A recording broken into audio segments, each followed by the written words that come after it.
મારું નામ અસ્મિતાબેન સંજયભાઈ માણિયા છે. હું સુરતથી આવું છું. મારા પેટમાં ગાંઠ હતી કિડનીમાં, પણ એનું ઓપરેશન બહુ જ સરસ થયું છે. 7 દિવસમાં હું હાલતા ચાલતા થઈ ગઈ છું અને ફૂલ સક્સેસફુલ ઓપરેશન છે. મારું નામ સંજયભાઈ માણિયા સંજયભાઈ. હું મારા ઘરના વાઇફને લઈને અહીંયા એસસીજી હોસ્પિટલમાં સ્વાતિબેન શાહને ત્યાં લઈને આવ્યો. એની કિડનીની અંદર ગાંઠ હતી.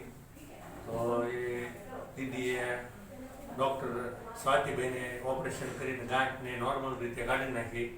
પહેલાં રિપોર્ટમાં એવું હતું કે 50% કિડનીને કાઢવી પડે એમ હતી. એવી રીતે સુરતના ડૉક્ટરોએ રિવ્યૂ આપ્યા હતા. પછી હું અહીં અમદાવાદ સ્વાતિબેન પાસે લઈને આવ્યો અને એ ખાલી 5% કિડનીને ગાંઠની સાથે કાપવી પડી અને 95% રિકવરી કિડનીની થઈ ગઈ. અને આ 6-7મા દિવસે એની સાથે બધું જ કામ કરી શકે છે અને એકદમ નોર્મલ ઓપરેશન થઈ ગયું છે અને સારી રીતે